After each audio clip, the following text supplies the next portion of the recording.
Let's shift our focus to climate change. Michael Ignatieff, who I emailed yesterday actually to ask him about this, he says this is the best thing he's ever read about climate change, your essay in the book about it. So let's see what he's talking about here. Sheldon, if you would, the graphic at the bottom of page 2.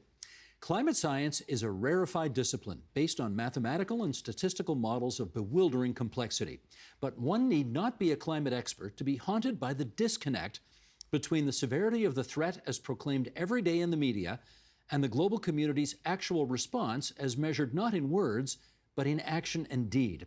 There is a chasm between those who derive purpose and identity from the climate crisis and those for whom the crisis appears to have neither relevance nor meaning. Something is not working. What's the something that's not working?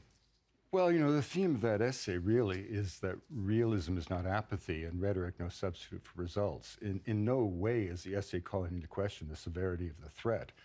It's just calling into question our response to that threat, and in doing so, our obsession with getting to net zero, which probably isn't going to happen in our lifetimes if you actually look at the data.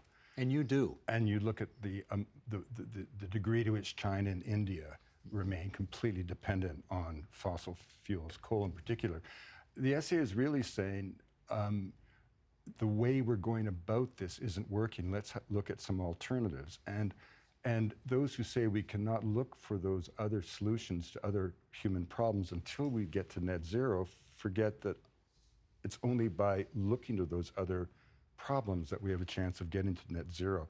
The single most important thing we could possibly do for climate is liberate women and give them control of their bodies and economic opportunities, because every time that happens, population collapses, right? And the figure that is constantly on the minds of people concerned about climate is 1.5 degrees centigrade. But there's another 1.5 figure that is even more important, and that is the point at which the reproductive rate of a population drops to. If it drops to 1.5 and remains there or below for 2 generations, by definition, the population of a nation cuts in half. Korea right now is 0.8.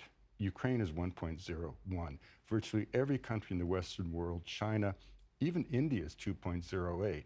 So in other words, we're moving rapidly to a point where the global population will be cut in half. Your great-grandchildren will probably be living through the greatest demographic collapse in the history of humanity. So that's the most important thing we can do for climate. I mean, there's other things we can do as well. Food waste, for example. The Americans throw away $408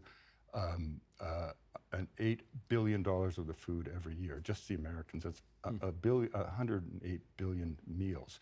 Well, that creates 8% of carbon emissions. So some of these things that we think will help, you know, not getting on jet planes, for example.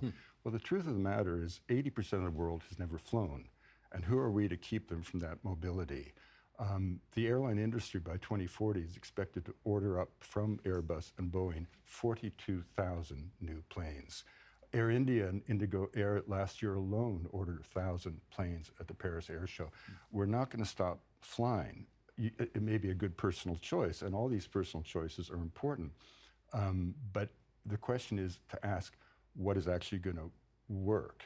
And that's really what the essay is trying to lay. And in that sense, it's very, very optimistic. You know, it's a little bit like in the early days of climate, mitigation and adaptation were seen as cop-outs, as if Al Gore even described them as another form of climate denial.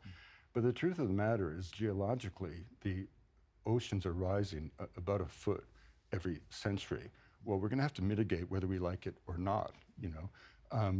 And you can go through any of these things we think are going to solve the may be nice personal gestures, but they're not going to make the difference. Electric cars, for example. I mean, you know, 70% of a car's carbon footprint is in the manufacturing. It's a lot more carbon intensive to make an electric car, not to mention the toxicity of the heavy metals. 20% of an electric car is made of plastic. So over the course of a lifetime, you're really only talking about 25% difference in terms of carbon footprint. And if the electricity comes from carbon, as it will for the foreseeable future in India and China, wonderful to have an electric car. It's not going to create the results we may hope or that climate may need. So this is what the book, the essay kind of tries to unravel.